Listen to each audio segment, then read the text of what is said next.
Thank you so much for being part of the conversation. May I begin with Sasha?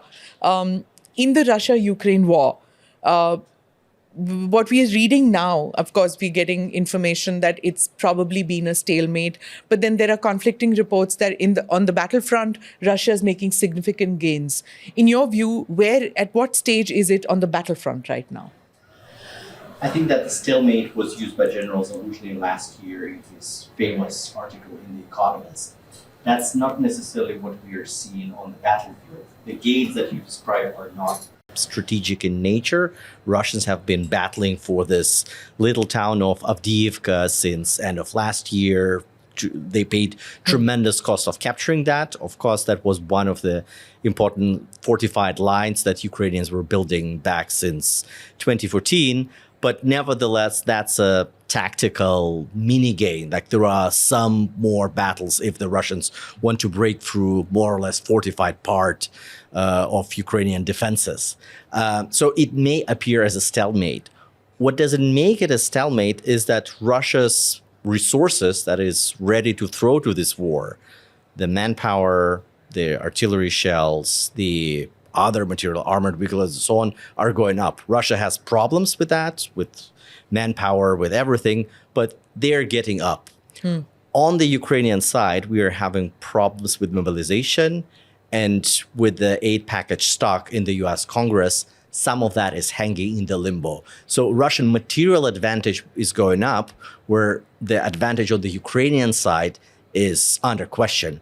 That's not a very sustainable recipe for a stalemate. So if things are not done to help Ukrainians, at some point later this year, we might see Russians pushing harder and being successful with that, despite the colossal losses they're taking. I'll come to the budget part and I'll come to the political aspect of it later in the podcast.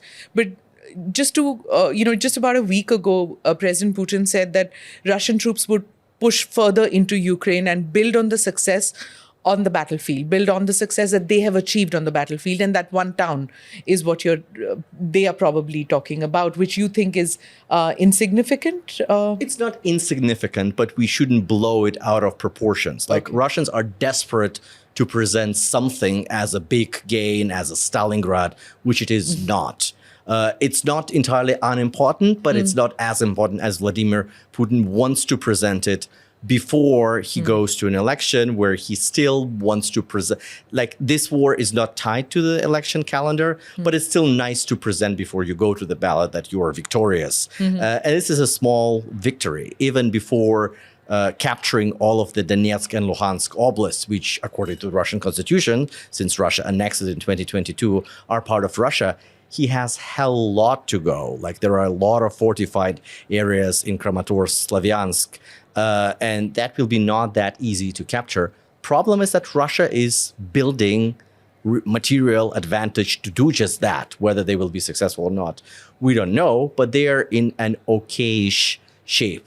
Good for Ukrainians that they retreated from Avdiivka. Like, we can debate on how much the advantage on losses was good for Ukrainians or for the Russians, but I think that there are a lot of points of concern for the future of Ukrainian military and the capacity to defend their country against Russian aggression. That's not entirely inside Ukraine, but also is tied to what the West will do to support them. Nico, let me come to you. You've lived in both Russia and Ukraine. How do you see it now? If stalemate is not a term which is valid anymore, the other term which is being used a lot is active defense. Has Ukraine gone into active defense mode, and will that sustain in 2024? Well, stalemate is an expression Valery Zaluzhny used to say, look, if I do not get the resources I need, then I can only fight this into a stalemate. It was, I think, an expression he used to rally more help and support for Ukraine. I think many observers of this war are very fast with naming this a stalemate, maybe also because there are very often wrong historic comparisons. But the dynamics on the battlefield are very high. And we see big differences to what is happening in the east that Sasha just described, and is what is happening on the south, where Ukraine is still able to put Crimea under pressure, to scare away the Black Sea Fleet from Crimea. If we look into 2 years of this war, it's very interesting to me that still there is this narrative, Russia is stronger, Russia is very strong, in the end Russia will win. Yes, it is building military might, but for 2 years, Russia was not achieving any of its military aims. Kyiv was not captured, Kherson was lost again, Kharkiv is still standing, so Russia did not achieve very much. It is capturing small towns, and I think we should put that into perspective. Whether the dynamics on the battlefield will change is very much depending, I agree with what Sasha said, on what especially the Europeans are ready to find in their stocks and what they are ready to produce for short-term and medium-term help for Ukraine, because much that Ukraine could do depends on long-range precision fire, on artillery ammunition, on air defense. And that's the open question now. Everybody is expressing worries, especially because of the blocked situation in the United States. But so far, the worries have not translated into action to help Ukraine more. I was hoping to get to the budget situation later in the podcast, but I guess we have to move. What do you see, Theresa? What's happening in the US? Why is the budget stuck on aid? All right. Well, we've seen former President Trump has kind of activated a certain part of the Republican Party to block this. They got the best deal they could ever imagine in regard to the border. But because Donald Trump wants to run on migration and border issues, even though they gave the Republican Party everything they wanted, they decided to block this. Therefore, the funding for Ukraine is blocked in Congress. And so this is causing a huge problem. But let's face it, it's starting to be the third year of the war. Europe had plenty of time to get their act together, and they should be supporting more. So we saw at Munich Security Conference, there was some part of this Trumpian Republican part of the party, J.D. Vance, published an op-ed stating that the Europeans really have to pick up more of the slack, that the U.S. has other concerns on the international stage, mostly China. And so ever since Eisenhower, they have been asking Europeans to pick up or to spend burden sharing. And what has happened after 1989 and the fall of the Berlin Wall, many governments in Europe said it was a peace dividend, and they stopped investing so heavily in defense. So there's been a slow deterioration. And then in 2008, with the financial crisis, 16 of the EU member states also decreased defense spending. So it's really an atrocious situation. But even though they've had all this time, they really haven't, they've kind of been giving what's left over in the garage, and they've been sending those things to Ukraine, using the EU Peace Fund to get new state-of-the-art armaments for their own countries. So yes, I know the narrative is that, yes, these are old Soviet equipment that the Ukrainians are familiar with, but there's been a bit of finagling around the sides as well. The Europeans, have hurt their shoulders, patting themselves so much on the back. But at the end of the day, everything has been unprecedented in their narrative, but they really needed to dig in, spend more money. And, this is really, they expected it to end so quickly, and now we're starting year 3. What is the money element that we're talking about? 50 billion, 60 billion? How much is it that's stuck right now? Well, what the Ukrainians really need more than anything is ammunition. And the European defense industry doesn't have these contracts yet. And they did pass an agreement on producing one type of ammunition, 155 centimeter, if I recall correctly. And so that's good. So everyone can come up with the same size. Because in the EU, every member state is jealous of their own defense industry. In the US, they manufacture one tank. In Europe, there's over 300, I think, different models. So it's not economies of scale. Everyone wants to defend their own industry. And this is something that NATO's pushing.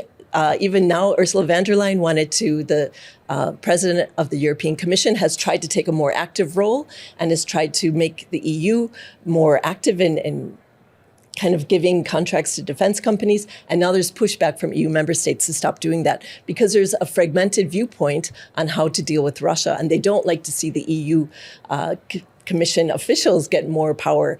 And Ursula von der Leyen, power goes to where, people grab it. And she's been kind of very active in all of this. So fragmented opinion about budgets, about what to give Ukraine. and there have been polls which have been done in America, and there are conflicting views about how long to support Ukraine in this war. Is it ethically right, morally right, is something which is different. But the expansionist policies of Putin is also being questioned. Should we support it? Should we not support it? If we don't put in more money, it goes on further. Then there's the China element also, which we'll get into. So tell me, this fragmented view, is it impacting on politicians making these decisions in Europe and in America?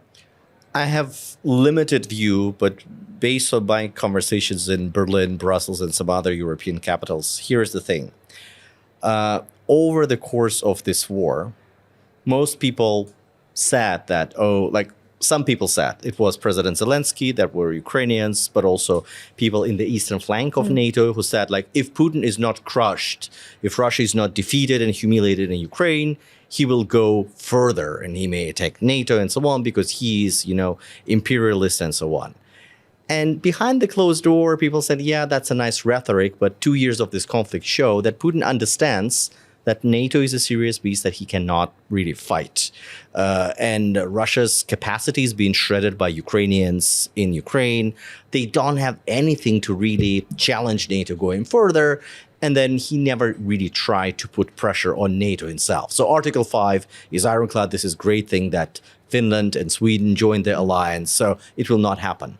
Now, the problem is not only capabilities that they have. And then Russia is building up its military, where Europe is still debating on whether you have kind of 10-year contract or not. The problem is that if Russia is on this upward trajectory, if Putin has this darker tunnel view that it's all about NATO and he needs at some point really defeat it, he cannot fight it militarily. But if 10 years from now, he believes that he's in a position to make an excursion into the Baltic Sea, for example, to go to Kaliningrad, and then nobody will fight, that's what his intelligence will tell him, nobody will die, like in Germany or in France, to fight Lithuania. And then he's like, yeah, I do that. Then it's shown that Article 5 is just a piece of paper. It's just a sentence, and then the Europe security architecture is retooled because German and French leaders will talk to me. It will reduce America's role. And then I basically replay the end of the Cold War and I win. And if he's kind of in his early 80s, standing one leg in the graveyard, he might try to do that because there will be nobody in the room. And that's a crucial element. There will be nobody in the room, as there was nobody in the room before the invasion to tell Mr. Putin that's a crazy, very risky idea. There will be nobody to push back. That's the risk. It's still very low probability at this point, but very high impact. In order not to arrive in a terrible situation 5-10 years from now, you need to buy an insurance. The problem is that this insurance is not cost-free. The money for this defense and deterrence needs to come from somewhere. When people make an argument that, we just pump money into military procurement, there will be this product line and that tanks and so on, it will generate jobs. Nothing bad about this. It will generate some jobs for sure and some numerical GDP growth, but the colossal investment that it will require, the money will need to come from somewhere. So do you have an ability to issue a lot of debt? Questionable, since COVID and rounds of quantitative easing. In Germany, the major public policy debate recently has been the debt ceiling. So debt is not really much there. So that means if there is inflation, if there is some recession in Germany this year, that you need to cut the costs from the very expenses that help to generate or keep together the middle class, the fabrics of democracy, healthcare, education, and so on. And these are painful decisions that politicians now increasingly understand. So behind the closed doors in the Munich Security Conference, my experience was that on the stage, there is this rah, rah, rah, we need to support Ukraine to the bitter end. We have challenges, we need to do the right thing. It's high time to stop talking and stop acting, all of the predictable slogans. In the hallways, when people are kind of after red light flights drinking coffee, they're like, oh my God, but we must do that. It costs a lot of money. How do we get that? How do we talk to our public about that? And that's the tricky thing, because you try to talk to an eventuality 10 years from now that might materialize and so on. And this is why we all right now, for a considerable number of years, need to go into belt-tightening mode. And on the other hand, there are all of these populists, AfD, Die Linke, Marine Le Pen, who said like, but why should we do that when we can just negotiate with Putin? He has a point. There is too much of NATO. There is too much of Americans. Like, let's talk. And it's just about Ukraine. So, and they, of course, are making these cheap talking points to win more votes. But that's the risk. So you need to come up with a narrative and intellectual honesty and integrity to talk to the population about the risk. You're arming not to start a war with Russia. You're arming to prevent one, but that's costly and that's long-term, unfortunately. Interesting. What? Well, I would add to that. To that. Is there resilience? Is there this long-term view, which the 10-year view? Well, we are talking about money, but we are not talking about unbelievably freaking high amounts of money. If every European country would spend 0.25% of its GDP on military assistance for Ukraine, we could tip the balance in favor of Ukraine on the battlefield, and the risks you are describing would be much lower. And to me, it's very frustrating talking to European policymakers at this point that it's perfectly understandable and perfectly explainable within seconds that it's much cheaper to beat Russia now in Ukraine than to do all the colossal effort to ensure for a risk that you just described. But unfortunately, like you described with AfD and Bündnis Wagenknecht or Marine Le Pen, in the US, in Europe, in many key countries, we have domestic policy debates that prevent fast decisions on this. And why are they prevent? Yes, of course. I mean, in the US, the whole military assistance issue on Ukraine is not blocked because of Ukraine. It's blocked because some part of the political sphere say, "Look, we have a border issue with Mexico. Let's solve." So they take the Ukraine issue hostage for a different issue. So it's domestic policy games that are blocking Ukraine help. But what we are missing is leadership. I mean, at Munich Security Conference, President Zelensky of Ukraine, in style and in content, gave the speech a European leader from the European Union or from the NATO part of Europe should have been given. It's. I think we have a leadership issue, especially when it comes to the NATO Europeans, where everybody is writing letters to everybody and everybody is asking the others to do more. But what you would have to do is have to step up and put an initiative on the table and actually do something. And one more point, I think that is very important to understand. Putin is an insane dictator living in history books. He started the war to fulfill the historic mission that he feels he has to fulfill now at the age that he is. So the European calculation, we prevent him achieving his war aims. Yes, he did not achieve any war aims. We prevent achieving his war aims and then he will give up. I think it's the wrong approach to a person who is fulfilling a historic mission, because he will not understand or give up. He will just call everybody out and double down and find maybe political ways out of the military crisis he brought himself to.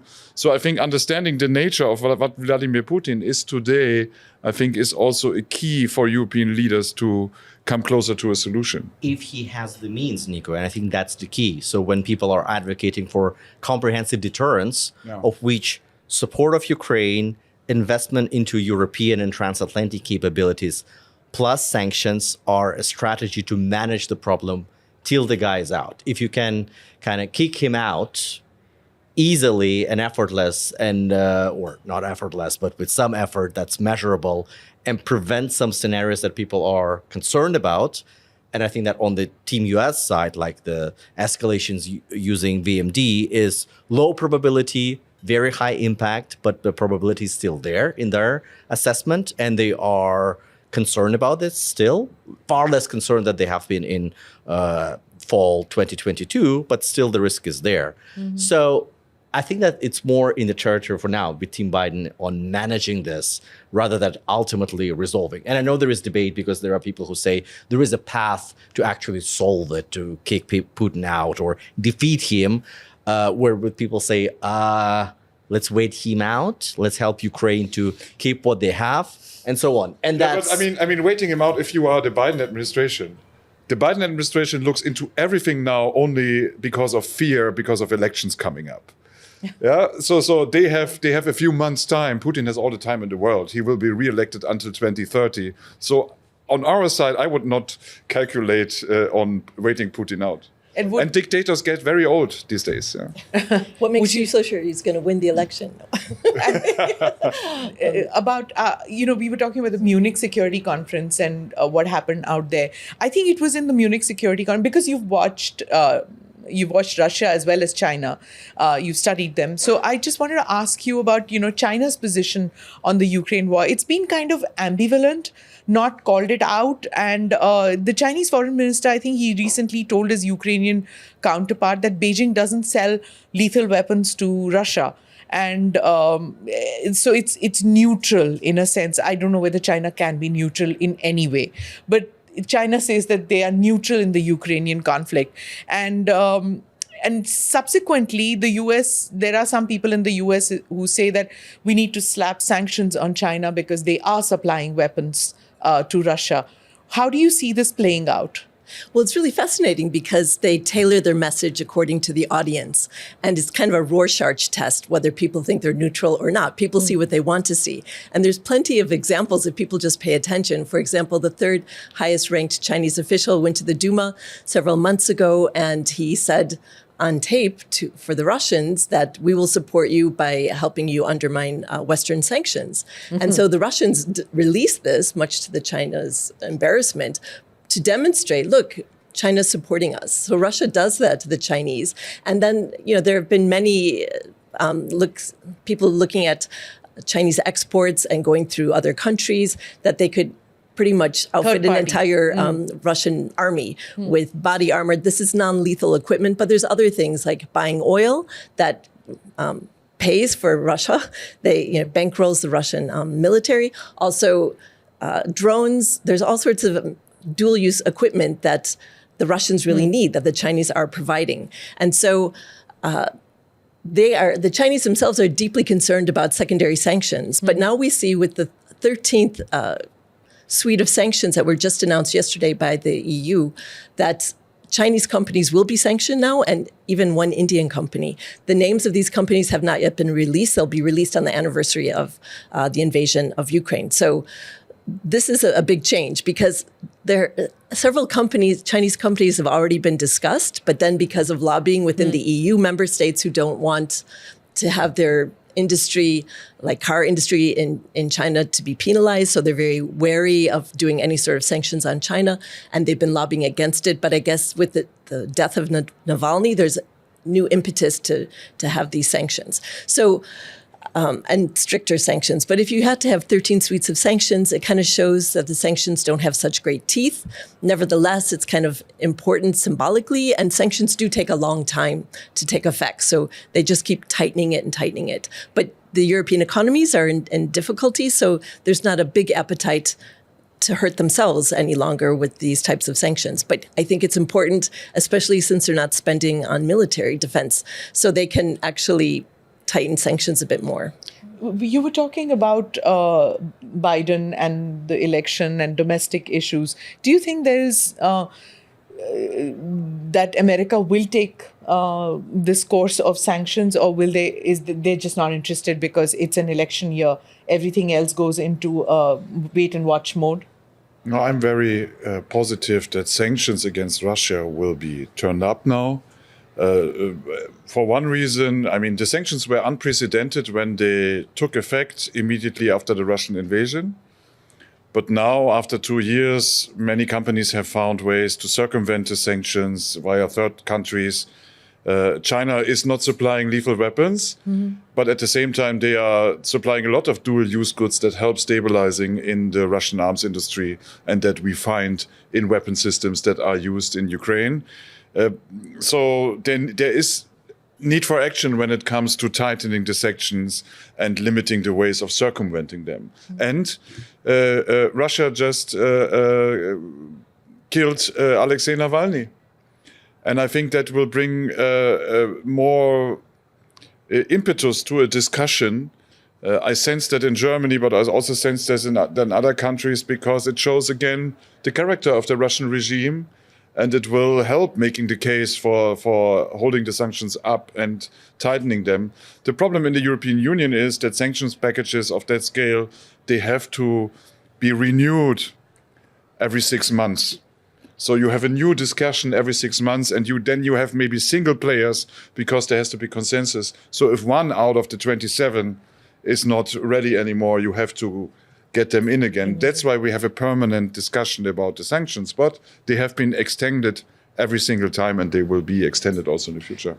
Yeah, go ahead. One more Absolutely. point, Sure. not just on the sanctions. China is a big winner from this because a weakened Russia will actually have to share technologies that Russia never wanted to sell China in the past. So as Russia becomes weaker and more dependent on China, it gives China many more opportunities. The second point I want to make is that this is distracting the US from their major peer competitor, which is China. So what happens in Ukraine takes up American bandwidth, and even what's happening now in the Red Sea also distracts US from their main peer competitor, China. So all of these things are good, and that's how Beijing sees it. So the longer and the more stretched the US is, it's all to China's benefit. So this whole situation has been a win-win for China.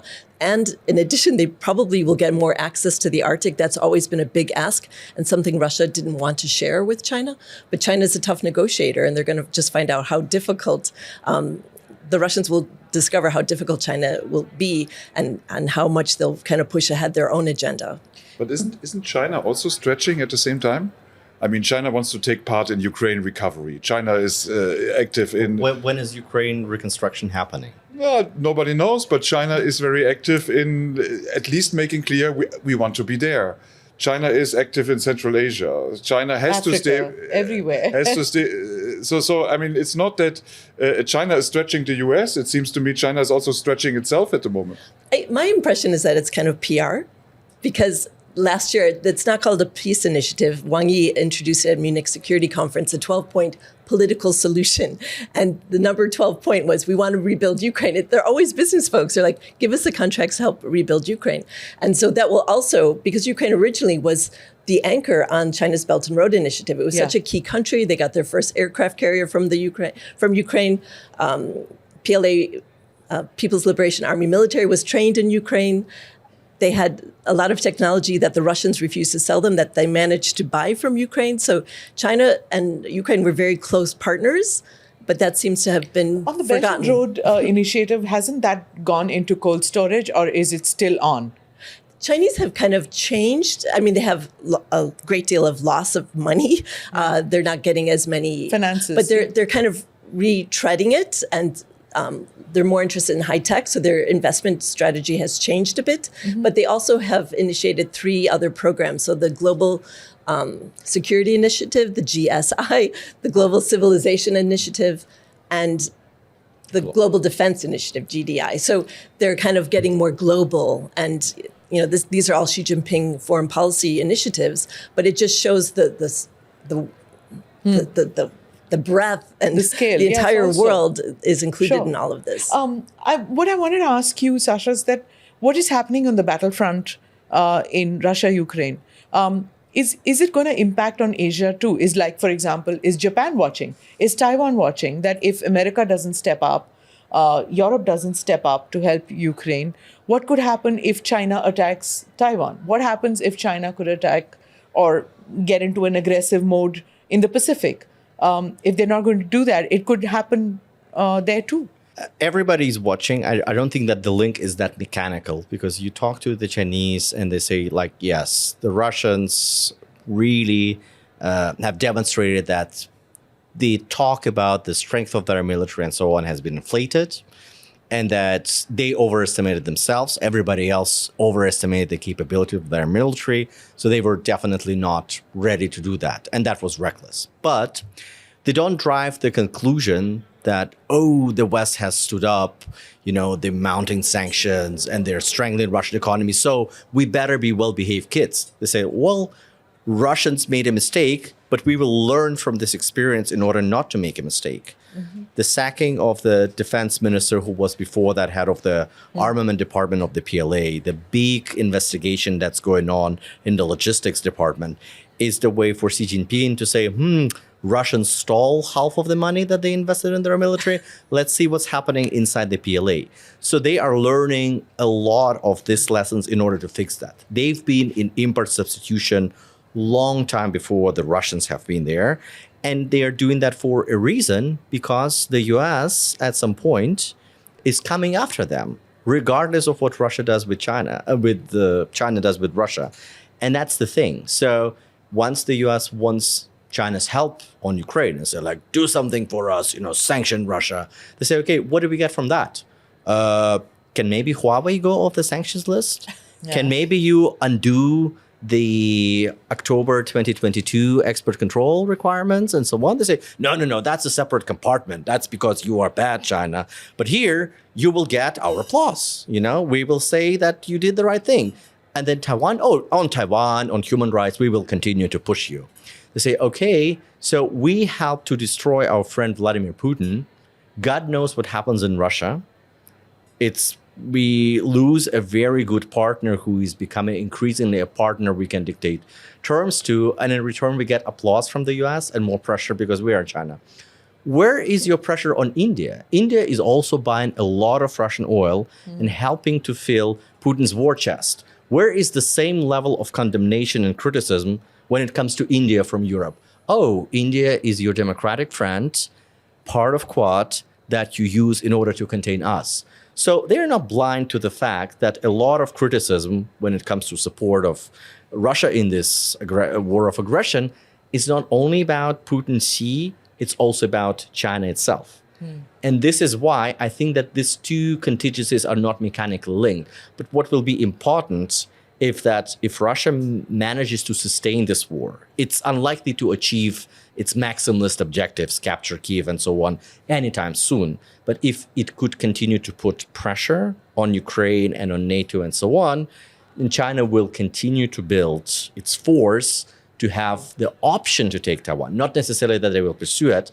If Xi Jinping makes a decision and the US is bogged down there, Russia escalates and does something that requires US attention, that probably will provide a window of opportunities. Okay. This is why we're seeing that countries are arming up, like Japan does, like many others, because they want to protect themselves.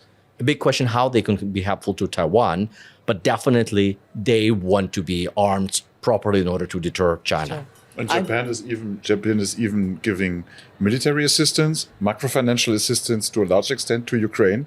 And Japan is a country out of 32 signing a bilateral security assistance agreement with Ukraine. So Japan is very active here. And Japan likes to see the connection between these two theaters, where some member states don't like to see the Indo-Pacific connection. But Japan is part of the IP4 of NATO, the Indo-Pacific 4, and they're very constructive. All of ASEAN is watching it very carefully, I think, including Japan.